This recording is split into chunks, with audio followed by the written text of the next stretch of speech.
Why are you GMO?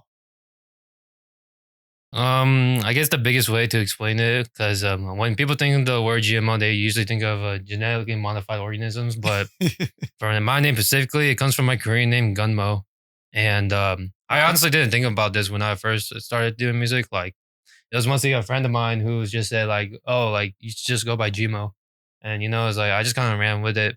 But I feel like too, like as I gotten more like definitely into like the music scene, I definitely think of like because like the whole motivation is just like getting money, good Right. motives, and like I feel like it has a lot of like different definitions now. But mostly like my biggest thing when it comes to it is just like getting money, like just like good motives.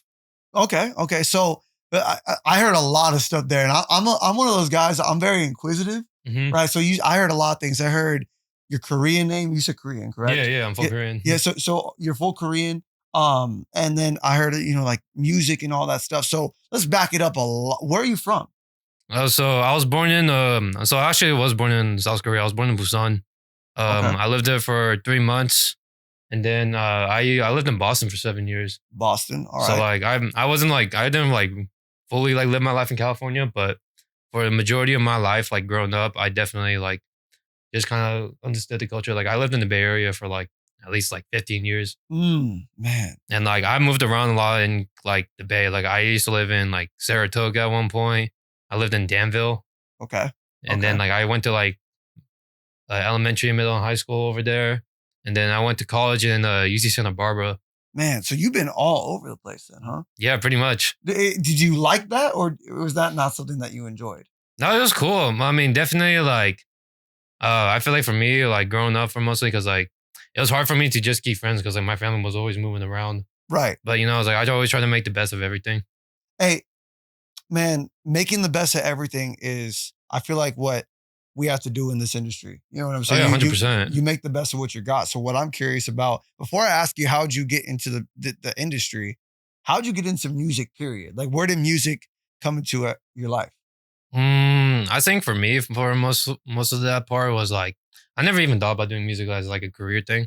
And then like for me, it's like I did saxophone when I was like fourth to eighth grade, and then I like pretty much stopped from there. I did not do any music at all because I was just like trying to get into a university. Right. Right.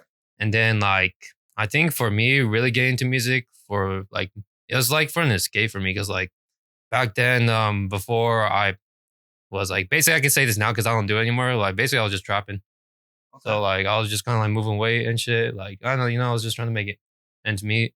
And then I found out, I was like, fuck all this. Like I almost got arrested at one point. Really? Yeah. So I was like, you know what? I don't think this is the best path for me to ever take. So I just want to like go like do something that's like I feel like it's more positive to the world. And I thought that music would be the best thing because like I get it from like my mom's side. Like Mhm. my grandma was a big pianist, and then like my mom taught me how to do piano.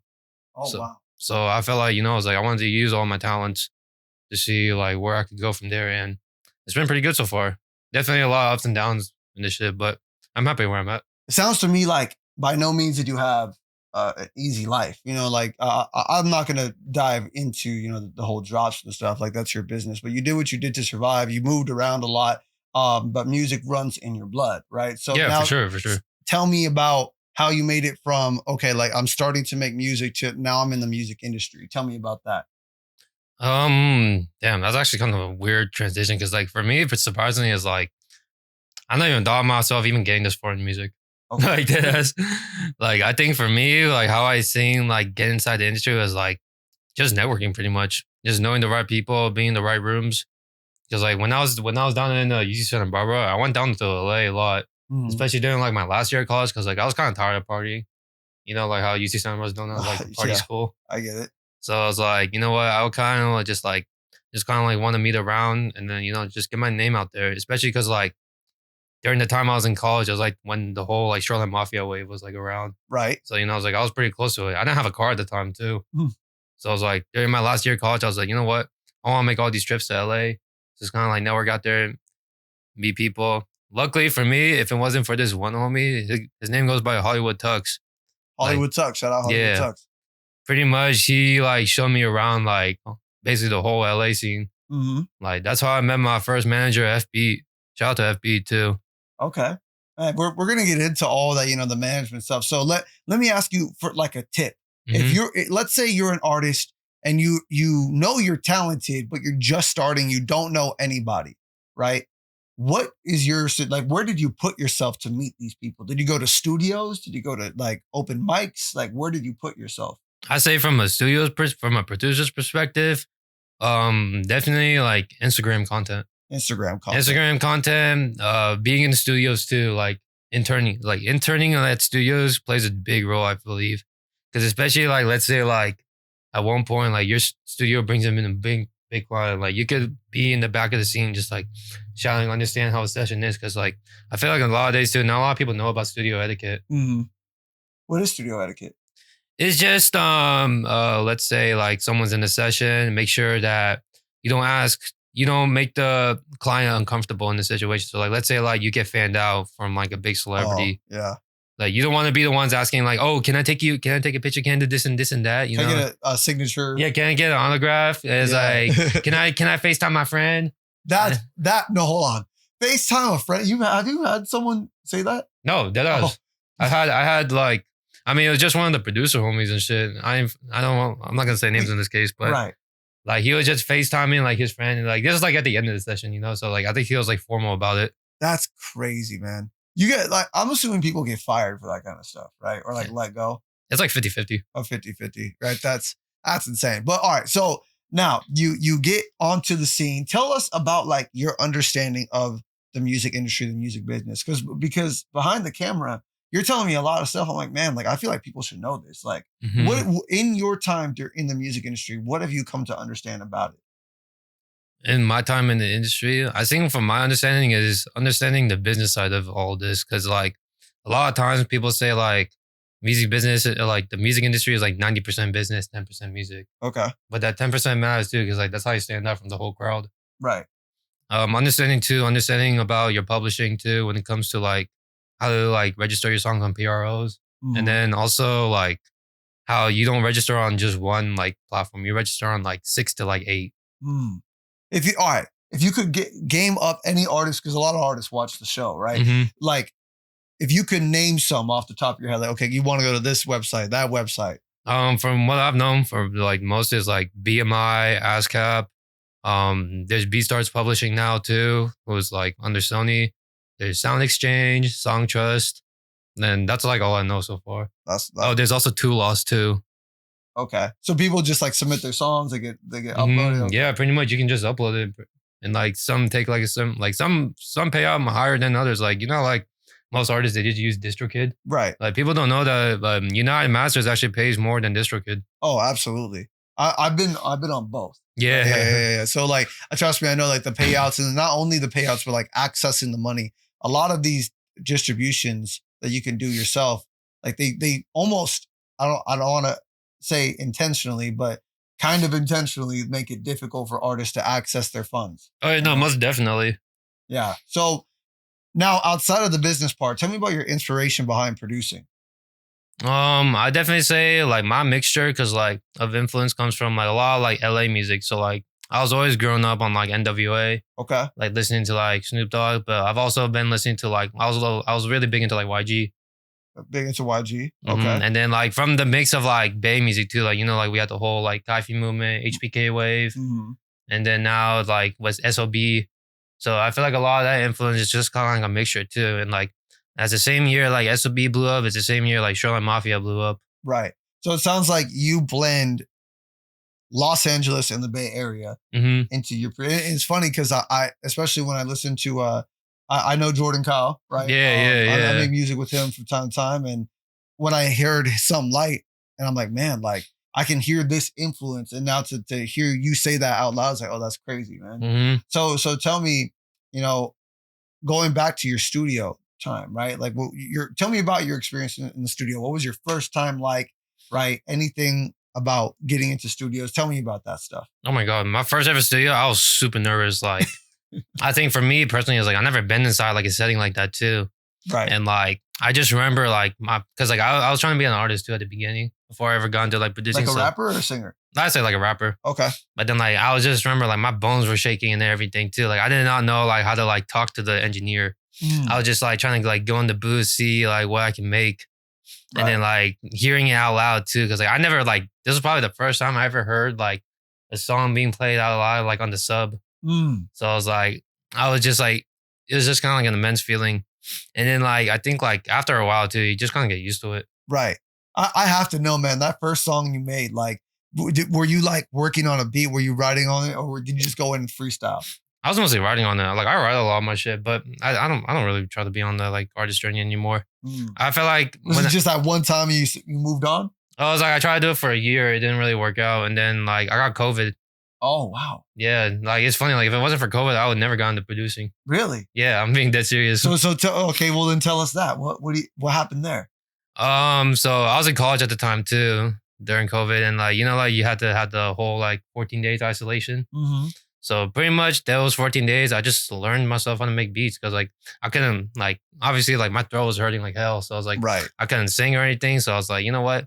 I wanted to just try this producing stuff for a bit. Mm-hmm. And then, you know, I was like, I found that to be that a lot more fun and exciting. And I definitely say too, like when I started producing, like it definitely opened a lot more doors for me. Oh, absolutely. I mean, dude, I can't name one person. A producer in the music industry, I feel like is almost like the cameraman in the entertainment industry. Like Yeah, pretty much. who hates the producer? Hmm. You know what I mean? Like they're the ones that are able to cook up like the fire that we're able to even write something on. I could take my written 16 or 12 over like a 90 BPM beat and essentially just adjust my tone to a different 90 BPM beat, right? But it's you guys that like have that science of making that kind of stuff work. So I really respect what you guys do. So you were saying that you were in LA working as a producer. You did mention earlier about like you had a manager at the time. So Hmm. what was that like? What was it like being under a manager? I definitely say being under, I mean, for me, I was under FB for a full year. Mm, Definitely he introduced me a lot to like how the industry works with the sense of like understanding how businesses of like, you know, because like everyone has different conditions, especially like in a dangerous city like Los Angeles too. Cause like I wasn't in like the safe parts of LA. mm, I was like a lot in like South Central and like East LA. okay. And like definitely like I met a lot of artists through there too.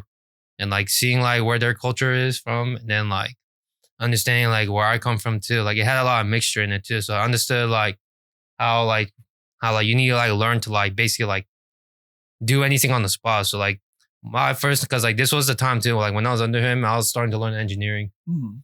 And the first person I actually ever engineered was Frosty the Snowman. Frosty the Snowman. What a name drop. Yeah, What was that experience like? oh my god, I was so nervous.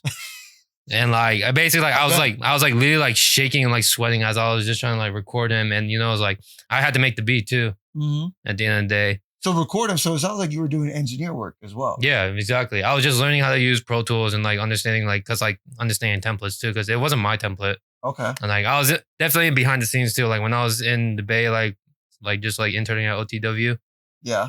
If it wasn't for my homie Jaw, like I would never like thought about even engineering. But he showed me a lot too about like understanding like recording people, how like basically like EQs were, de-essers. Right. Oh man. Yeah, just a lot of shit, you know. My S's are heavy. Hmm. So tell me more. So you got into engineering and then Pro Tools like templates, right? Like Yeah. how long would you say it took you to get comfortable with engineering Pro Tools or anything like that? I think it took me at least like a good like 2 or 3 months. But that's hella fast. I mean, you gotta be, especially like I feel like too, like what I learned, especially like in the industry, you gotta learn like how to like be quick. I mean, it's like how you're working like a 9 to 5, you know? It's like of course, yeah. they expect you to basically kind of like get on your feet like in a week. Yeah. Like it's not gonna take them like a whole month because you know like they got projects and shit just Of to, like course. move on. And I love that you said the 9 to 5 thing, right? I feel like the biggest difference between this and or the music industry or just entertainment in general, and then a 9 to 5. If I mess up at my job and it's just like an honest mistake, like my manager, depending on who they are, they might yell or what they might like criticize or they might like pull you aside and say, hey, like this is the learning plan, this is how you gotta do it. It's also the company's responsibility Hmm. and interest because they're paying you already. They can't fire you for making a mistake. They say, okay, I gotta train this person. It's annoying. I'm not gonna like it, but I have to train. In our industry, if I go on that mic and I have one bad session, right? All it takes is one person in that studio to be like, oh, this guy's ass. I'm not gonna work with him again. Pretty right? much. That's what I'm saying. Like, so our industry is like you make one mistake one time because you had a bad day or something, or maybe Hmm. you didn't drink enough water that day. Then, like, someone could say, "All right, I don't want to work," and then now that's a whole subsection of a city or a whole studio that you can't go back to. Have you run into anything like that before? Maybe not just personally, but Oh yeah, no, I've ran a good amount. Like we had a good amount of clients who were like kind of like disrespectful to us, or like pretty much they didn't like understand like how the environment is too. mm, And like we definitely like honestly too, like when we record them too, like we like hear what they are trying to say in the right, song, and like obviously too, there's like no hard feelings for anybody. it's It's just like business. yeah, exactly. Yeah, Like you can keep coming back too, but it's like we're not gonna be the ones kind of like trying to push you, you know, because like we have our own agendas too at the end of the day when it comes to like what type of music we want to give out to the world. Because like understand it's like digital footprint's a real thing. Whereas like once you post that song, once you post that video, it's there forever. Like right. no matter how badly you want to delete it, like pretty much everything is just gonna be like stamped, and Right. like it can bite your ass too in the future. Do you ever feel like I love that you said that because me personally and other artists I've worked with, we're like, man, this mix wasn't the greatest, but I dropped it like 6 years ago. And I want to wipe it. My brain says, hey, if you're getting better every year, Hmm. as a fan, not as a person who makes music, I like to see progression. It's like, man, it used to sound like this, now it sounds like that. Yeah, no, most definitely. So that's what I'm curious about. Like, if you were to let's just use me as a baseline example. If you were to go on my page, look at a song from 6 years ago that's like not mixed well at all, Hmm. and then you listen to something new and say, okay, this is much much better. Are you as a producer and engineer saying that's great or that's bad?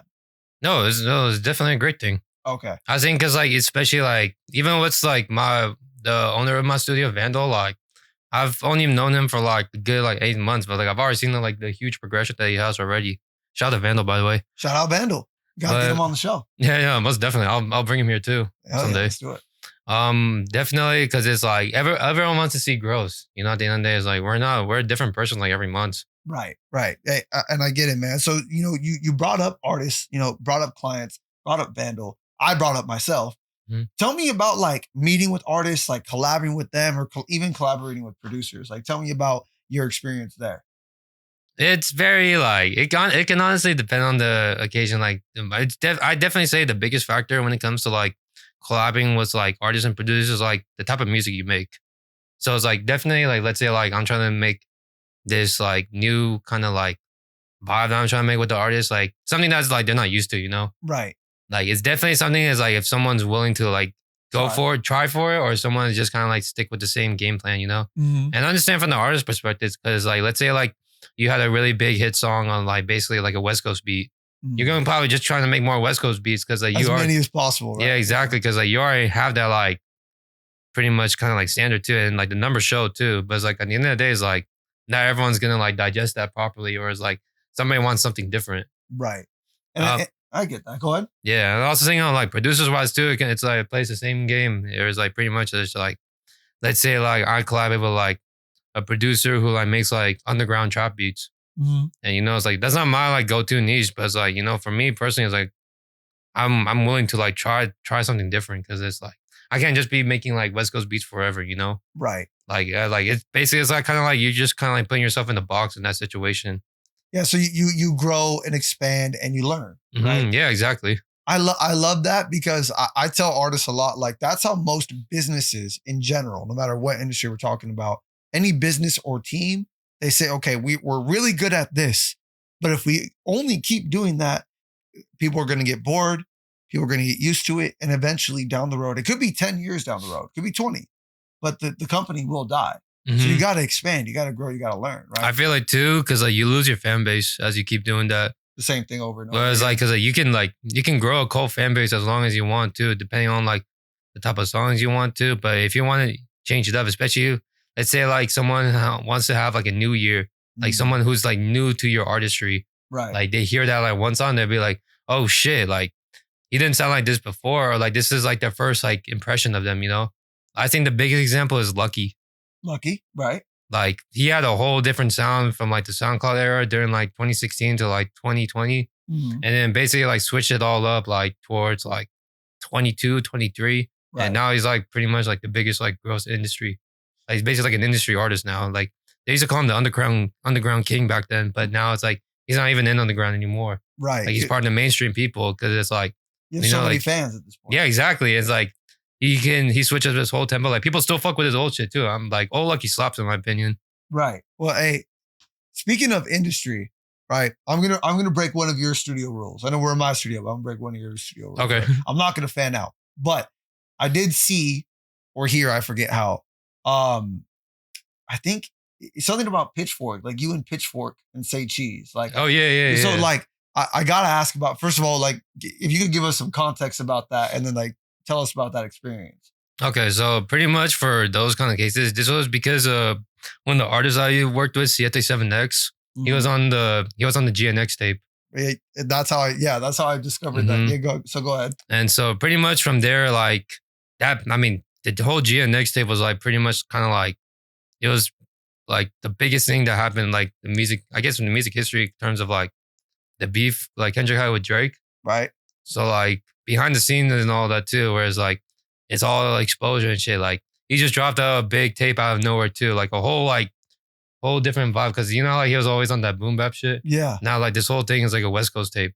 I mean, and right before Thanksgiving of all times to do it too. Yeah, Surprise exactly. drop. Yeah. So tell us about, so the where did Pitchfork and Say Cheese come in for you? They basically just kind of like highlighted the rollout tape. I mean, Siete is on their empire at the end of the day, so it's like Mhm. they can reach out to some people and it's like it's like this is just this like low art, like not want to say nobody, but like not everybody knows him. Right. But it's like now they see like the exposure that he has, and then pretty much like I guess like one of our songs that I produced with him like ended up being on Say Cheese, and then like even the tape that he just like recently dropped, Stuck in the Hole, like that was just kind of like a promotion. It was like top 10 like tapes that you should check out, and that was one of them. And I was like, oh shit, That's amazing. I did not know like my tape got into like Pitchfork and stuff. How did that feel when you saw it? Oh, that felt amazing. That felt amazing. It felt like I knew like I was getting like I was going the right direction I was going to. Mm-hmm. But did you feel like things changed from that moment, or like? Oh yeah, for sure. I for sure definitely think like that song like changed my life. And I also think is like it definitely like set stone for like kind of like pretty much of where I was as a producer. Mm-hmm. And it's like I don't really take it like day to day. Like I just live a normal life like everybody else. Right. But it's like I knew at least like what I'm going for musically is like it's helping push the culture. I think so too, man. And I think that was that before or after or in the process of working on Jordan Kyle's EP Some Light? Oh, that was before all that. That was before all that? Yeah, no, that was like a way before all that. Way before all that. Okay, so Some Light. First of all, by the time this drops, the deluxe will already be out. So shout out Jordan Kyle and shout out to you for Something Light. I really appreciated the approach on Something Light from the artistic standpoint, because I talked to Jordan on this platform. Mm-hmm. And him taking a quote unquote back seat when it comes to producing, like not the beats aren't his, right? They were yours. If I'm not mistaken, Yeah. right. So tell me about, I heard his perspective. Tell me about your perspective. How did that EP come to light? Honestly, we've been just like seeing each other for a long, because like we knew each other for like 2 years or so. Mm-hmm. We never made like any music together. And like I've only like tried to like make a song with him like one time. But then like he was like just giving me the idea of like, you know what, like let's just drop an EP together, It's like fuck it. Like we've always known each other for a long time. Like we know each other personally. Right. And like I was like, you know what, like I kind of just want to like, because like for me, like this year too, like I started doing a lot. Like I wanted to like executively like produce and like an EP. Yeah, exactly, like an EP, kind of like tape-ish. Mm-hmm. And then like he was the first one I ever did that shit with. And how'd that feel? Oh, it felt great. I think definitely like it's seeing like how he rolled out his songs too, because like the way he pushed his content, and like I did not know this was gonna go on for like a good like 5 to 6 months. Right. And then also like in the process of works of like the deluxe too. Pretty much. It was just kind of like, it was like for him, for his rollout, for his next tape, like he wanted to push some music out. And like understanding from like an artist perspective too, like we're in a really fast paced industry, whereas like if you don't, like as an artist, if you can't drop like 2 or 3 tapes in a year, you're gonna fall off. Right. Oh, 100%. It's crazy because even me, having been I've been making music since I was 14 years old, Mhm. right? I'm a 30-year-old man. So that's 16 years, almost 2 decades. So I know how like typically it was like a 2-year cycle where Yeah, artists most would drop, definitely. right? And so if someone doesn't drop after 2 years, like, man, I wonder where this person's at. But now I remember someone dropped an album. I forget what artist I'm thinking of, but like, let's say they dropped an album in 2023, bro. That wasn't 2 years. I mean, obviously it's 2 years ago in terms of today, but Mhm. in terms of like December 31st, 2023 was not 2 years ago. If someone dropped an album then and they haven't dropped one all year last year, I'm like, man, this person's like kind of falling off. That's a crazy thought, especially because you consider like you guys were working on that for 5 to 6 months, you said, right? Yeah, but you know it's crazy too. That whole tape, it only took like 2 sessions. Oh, of course. Yeah. He was saying it here. Mhm. And like I feel like for me too, is like I already had like he already knew like my style of like the way I was making beats, and like I was kind of showing him some songs I was like trying to like reference too. Like the whole shotgun song too. That's like our biggest one yet so far. Yeah. Like it was based off a song from this LA artist known as Chris O'Bannon. Mm, And like he was a producer too. He did a lot of stuff for Shoot Again Coney. right. And like he made basically like did a lot of stuff too, like Go Get a KB. And like he's a producer too at the end of the day. I didn't know. I know he even produced like a bunch of those songs. Yeah. Like the whole March Madness EP that he did for Coney, that was all his shit. Really. Yeah. Yeah. Man, you fought, first of all, you fire these names off like very smoothly. Like I would stutter over all these fucking names, right? Like I called you GMO. There's some people call you GMO. Like I loved Something Light. So tell me more about like, were you guys producing this at your studio? That was at his house. At his house, right? Yeah. All the beats were all made at his house. I'd say the deluxe one, those twos was like I just had them like prepared beforehand. I see what you're I just saying. sent them like a beat pack pretty much. So do you work mostly at your own studio? I say so. Okay. I say so nowadays too, but definitely it's like depending on like if his setup is like more like convenient to like I could just pull up anywhere. Like I pulled up to like LA before. I pulled up to Santa Rosa. I pulled up here. Right. Yeah. Yeah. And I appreciate that you did. Of And course. you coming out here to the Valley 209, right? Like Yeah, I never been around 209 before. Like I've only been to like Stockton a few times, but never to like Manteca. I feel like the 209 has so much potential to be like a good hub because if you think about it, it's a massive area, right? Mhm. Massive area. I just think that we haven't quite like got it to outside of Stockton, because Stockton's its own thing. I feel like we haven't quite got it together in terms of, okay, this is where we go for this and this is where we perform for that. Like a lot of us, I feel like we want to just go out to the Bay Area. And Mhm. honestly, I don't blame them. I'm from San Jose. It's like, dude, I live out in the Valley. I really want to be. Yeah, In yeah. San No, Jose I right totally, I now. totally get that. I think it's just because like when people think of like the city compared to like the Central Valley is very spread out, 100%. especially like terms like 209, like the 559 too. Right. Like you guys are like basically like close to each other, but it's like So the far. distance is like super like spread out too. Right. To go from Jordan Kyle's studio to yours would probably, without traffic, it's probably like not even that much time. You know what Yeah, I'm saying? it was like 25 minutes. Yeah. And then here, if I want to go to Fresno, it's a 2 hour. Yeah, exactly. It's like 1.5 hour, 2 hour drive. Yeah. So trying to convince like a fan or a producer, I know you said you pull up to LA, but that's LA. Mhm, Right, yeah, like- that's a whole different story. Even for me, like going out to LA, like driving there like by myself too, like it's still a big drive. Yeah. I feel like for even my like some of my producer homies too, they weren't really doing that shit. Right. And I was like, I was just doing that solo, you know, I was like just trying It's to like work. just work pretty much, but also go on vacation too at the same time. Because Yeah, I get it. I have family down there. Hey, I respect it. But speaking of the Bay Area, though, tell me about your studio, The Box Studio. the Box Studio. It was made in 2023. I've been working there for 8 months now. Did you make it? Did you found it? No, I didn't find it. It was a Vandal that found it. Okay, shout out Vandal. And he's been working pretty much there. Like we've been working consistently too, like having a lot of clients. You said don't ever burn bridges over close bonds. Yeah, exactly. Or pennies too. Okay, so tell me about that. What do you mean? So pretty much, let's say like you and your friends are trying to like start like a business. So let's say like, I guess the biggest example are like collectives. Okay, So like, let's say like you and your friends are trying to start like a producer collective. You known each other for like 10 to 15 years. And then like, let's say like you guys aren't on the same page. Don't be like, oh, like I'm not going to fuck with you no more because of like, you don't see eye to eye with me. Or it's like, oh, you're working with this guy. And then like, basically, let's say like you had a fallout between like an artist. Right. And it's like one of your homies is gonna like keep working with that artist because like they've made more songs together, like they have more hits. And then you're just gonna be like, you know what? I don't want to fuck with this person anymore. Everyone, it's different from everyone's perspective because like, you don't know what goes on behind the scenes. But I'm just saying is like, especially like, don't try to like burn like your closest like friendships over like business. If I that makes sense. I totally agree with that, man. I think that a lot of times, and I'm gonna speak for myself, Yeah, go for right? it. Like I'm the kind of artist where like I talk about like things that like deeply impacted me, whether it's like a positive thing or something that like is, I don't want to say traumatic, but it's bad, right? Yeah. So early on, it was very easy for me to say like, oh, you don't like my music, therefore you don't like me. But the Hmm. more I get into it and I see like producers like yourself, even if I don't necessarily know you guys personally, it's like the fact that I'm in these circles, I see, okay, like this stuff is supposed to be a business, right?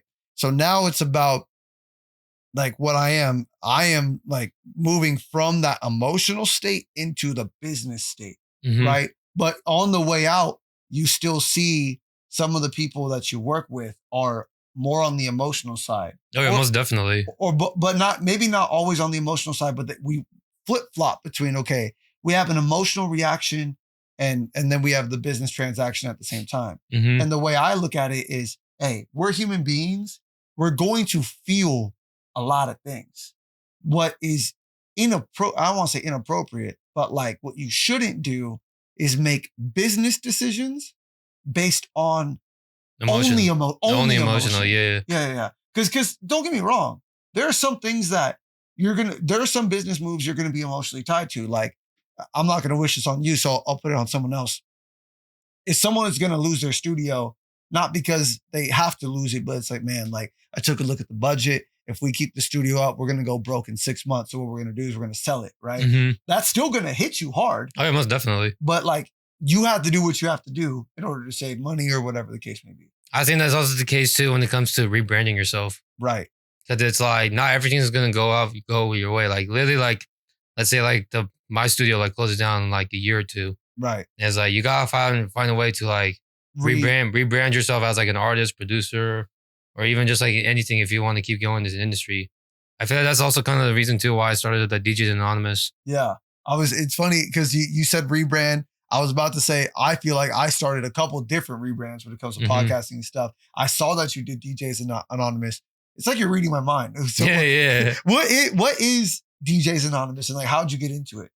So it started off as a group chat between like my personal friends who like basically like they all like are pretty much like past DJs. Like they've been in collectives before, they've been playing at shows here and there. Right. And I basically started where it's like it's just kind of like something where it's like me and the homies are just kind of like we all get to show our like taste in music and also like our mixes.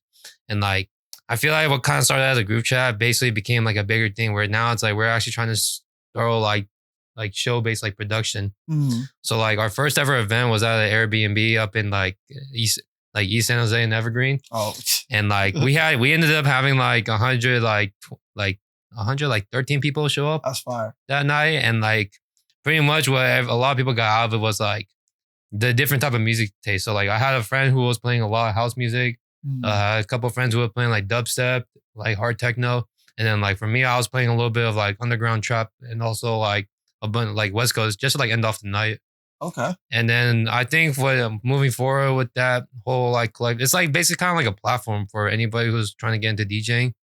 So like I was talking with Vandal about this too. So it's like once we get the new studio kind of going, we want to like have a chance for people to like basically kind of like show their arcade. So like having open decks too plays a big role because like not like it's hard for somebody trying to get into the industry and like let's say you're trying to talk to like Bad Apple or like any of like the high end collectives. They're Mhm. not gonna like take you serious because it's like they're already established. Right. But when you're like growing and like trying to like build some kind of community, there's like you want to make sure that like you want to put on your people first. Like you always want to give back to community.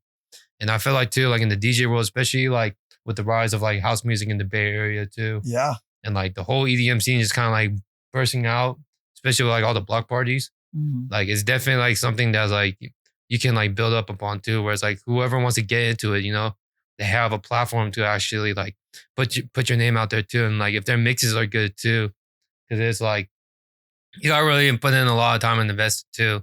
Like even that first show I ever played at DJ Anonymous, I've only been DJing for a month. A month before you did that? Yeah, before I did my whole set. Wow. I've only done it for a month, and because like I feel like for me, it was like I had a good background when it comes to like production side. Mhm. So I was like, you know what, it's just kind of like building the pieces together, and like I spent like a good amount of time too figuring out my first set.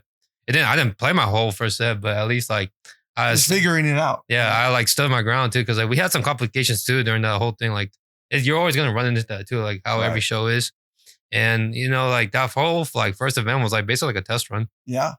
I mean, what's beautiful about our industry, no matter what you're doing, whether it's DJs Anonymous or even like a beat that you're working on, like a lot of this stuff, at the end of the day, it's like, okay, I have the technicalities down, but all things, if you think about it, are test runs until they work. Yeah, exactly. Yeah. So what I'm curious about, man, I heard you say a lot of stuff about like a new studio, DJs Anonymous. You got a lot of stuff going on. What do you have going on for the future? Like, what are your future plans? I say right now my biggest one is my producer tape. Okay. I Working on have tape. yeah, mostly I just been like kind of like pushing out, just like making sure like some songs get cleared, but also it's like I wanted to like just kind of showcase like my production stance in the sense of like I can bring like Bay Area artists too, but also like LA artists Mhm. to all in together in like one tape. That's fire. And I think right now too, whereas like the summer's coming up and like people want to slap some like new songs. I feel like it's a good showcase for me to like basically just show like what I've been through so far, like production wise too. Right. And then like just kind of like just putting something out there, that's like under my name. That's fire, man. I think it's great what you're doing for the Bay Area. I think it's great what you're doing for not just yourself, but for the people around you. I respect the fact that you've traveled so much before you got into music, while you're in music, and that you're trying to make this stuff happen, man. Thank That's you. I really awesome. appreciate that. Of course, man. Especially as someone who came from San Jose, like hey, it's really cool to see you do that for the city. Tell the people where they can follow you at. You can follow me at ItsGMO _. I'm usually just open, like feel for like my DMs are usually open. So if you just ever want to like text me, get some studio time, any beats too, like feel free. Like I'm pretty much an open book. I definitely also say too, when it comes to like when you were talking about traveling, like Mhm. definitely as like a creative, you should definitely travel. Like Get it's out. like get out there too, like be in a different environment. Like I was in San Diego like 2 weeks ago. Mm. And it was like I was going there for like business stuff, like I was just going there for music work, but I ended up getting like talking to like a lot of like big people over there too, like even to like running into somebody that runs like a publishing company. Right. And so it's like I understood a lot more on the business side because like like you always need to learn something every day. That's Like facts. there's books all around it too. Grow your business, grow yourself. Remember, when you think nobody's listening, Somebody's always listening. There's always somebody. And it's like it only takes one good ear, especially like let's say like an A&R listen to your song to change your whole life. Take the direction that he wants with your songs. Happens with every single artist. Playboy Cardi, Ian Connor, Jack Harlow, like any artist you could really think of. Like it only took them like one A&R to basically just put their song out there and just change their whole life.